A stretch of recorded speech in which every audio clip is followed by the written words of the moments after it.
today we're going to talk about play and language. Play is important for language development and imaginative thinking. There are tremendous opportunities for developing language through different types of play. Today we're going to talk about 7 different types of play, although we understand there are more.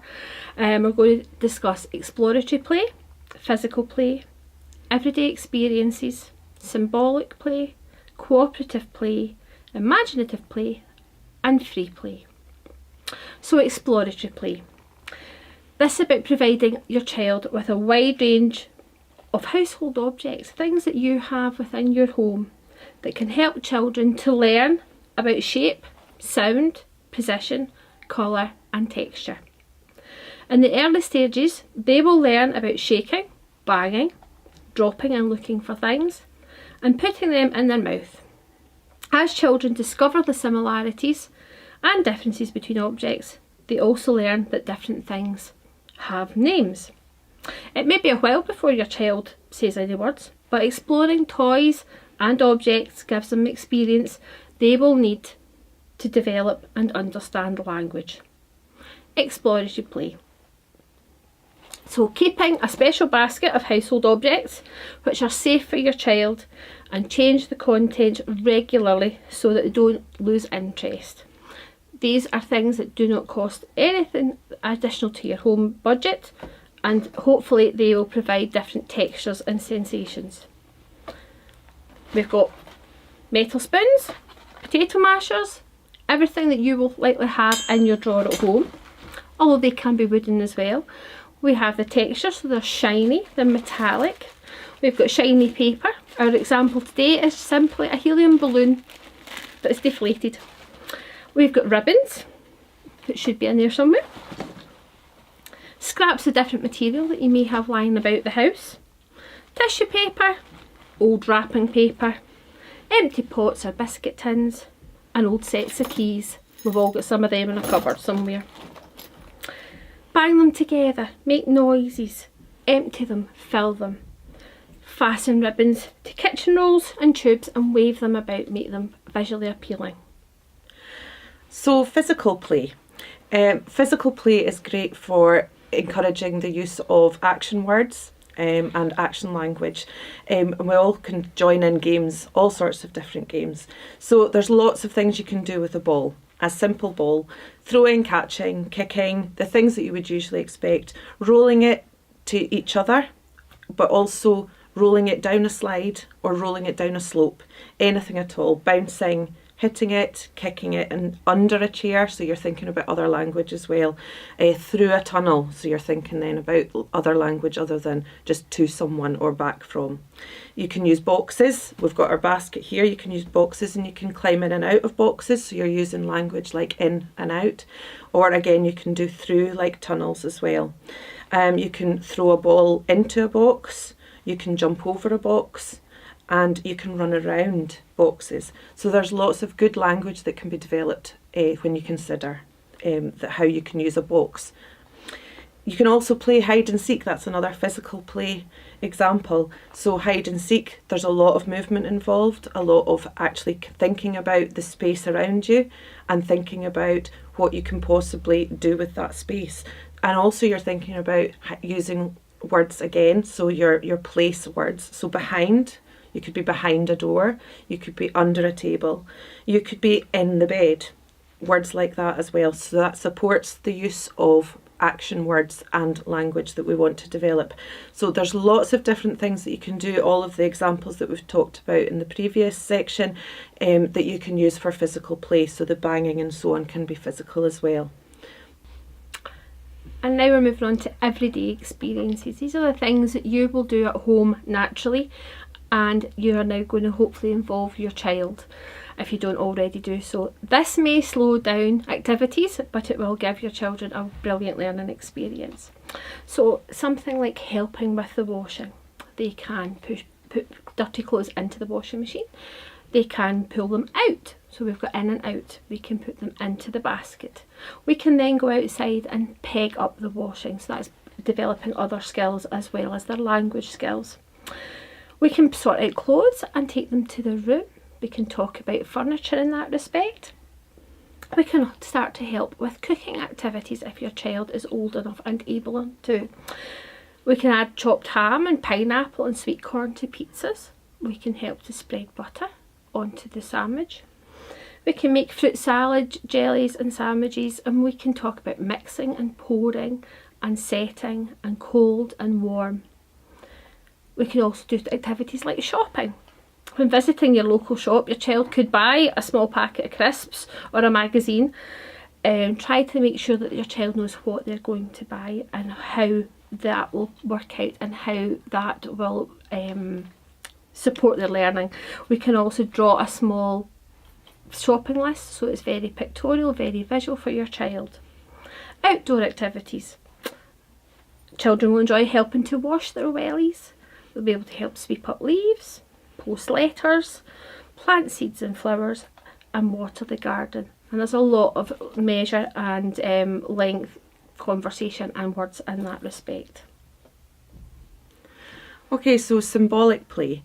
So this is one where we get a lot of questions. What does symbolic play mean? So we're thinking about objects not specifically for what they're meant for. We're thinking about using things in a different way. We're also thinking about matching. So we've got an object like a piece of ribbon, and how we then can match that to a symbol, which would be a picture of a ribbon. So it's things like that that we want to consider, being able to match objects to each other and matching objects to pictures as well, which is a really good first step to move on from the actual solid 3D object to 2D pictures, which then becomes 2D words and language, which is really good. You can also think about symbolic play in terms of having a tea party. So you might want to use symbols like pictures of food, cut from magazines, cut from anywhere at all, and stick them onto little plastic plates, and then you can pretend that you're having the food at these tea parties. So it's symbolic, it's not real, it's just imagining. And it helps to develop that imagination along with, but it's supported by the symbols. You can pretend to feed the teddy, that sort of idea.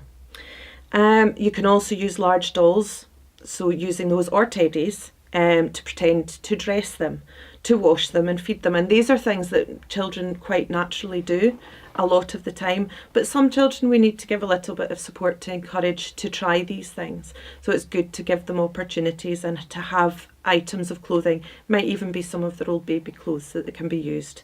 So again, it's not costing. Helping them to wash their clothes and hang them out to dry might not be really washing, so you're just simply pretending they're being washed and then hanging them up on pegs.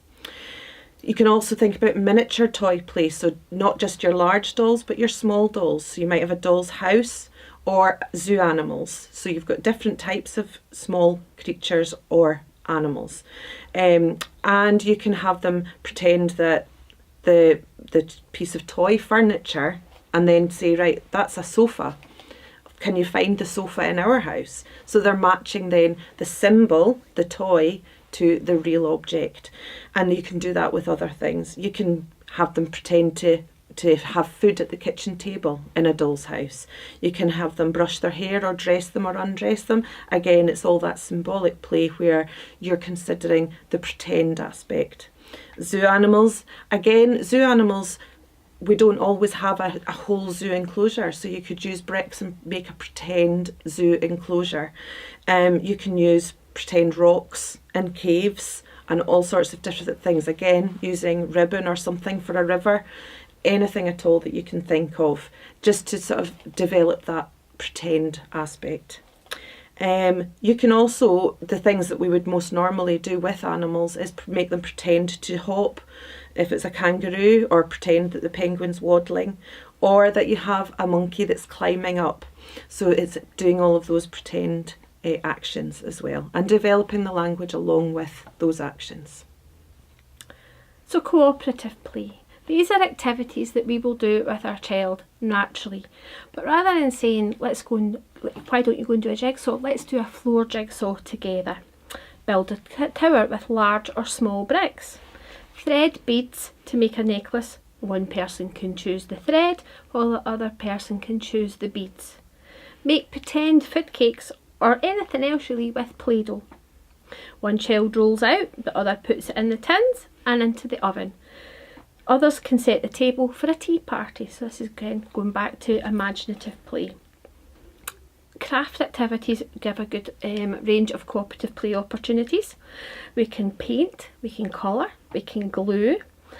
Children can help each other and help adults to make large models or pictures, painting large boxes, putting big boxes together and building, making potato prints, and the best one, fingerprints, on a long piece of paper, covering a large box with scraps of tissue paper, and even moving into marble games, obviously taking care if your children are young to make sure they don't put the marbles in their mouth, sticking on old cardboard boxes with tubes and allowing the marble to run up and down, and giving them a sense of achievement at the end. So imaginative and role play. So this covers a lot of what we've already talked about, using items as symbolic play, using everyday experiences. So what we're then doing is combining to sort of develop the imagination and the role play skills so that children can learn. So we have using boxes, so you might make houses, boats, trains, cars, rockets, anything else that your child can think of, because quite often children come up with much wilder ideas than we would come up with. Using chairs and tables, so you could line up some chairs to make a train. You could use a table and then drape a sheet or a tablecloth over it to make a den or a house, and you can use all sorts of different objects to help with that as well. You can make a pretend shop, and a lot of families have little bits of plastic food that get everywhere and are really annoying. Use those and create a wee shop that your child can use. Songs and stories are great because they help to develop language, they help to develop understanding, and they help with the repetition as well. So it's really good for a child to learn lots of nursery rhymes. There's lots that you can find. There are lots of really good storybooks as well that can help with that imagination and role play and considering. Finally, we have the free play section. So it's important that children have time to play on their own and talk to themselves, because it's not just about always talking with someone else. Talking by themselves allows them to explore sounds and explore what their voice sounds like and how they can make different sounds with their voice. It also encourages them to try things in play that they maybe wouldn't try if someone else was there. So we're not always leading them to follow what an object should do. They can explore an object in ways that we would never think of. So free play is just as important.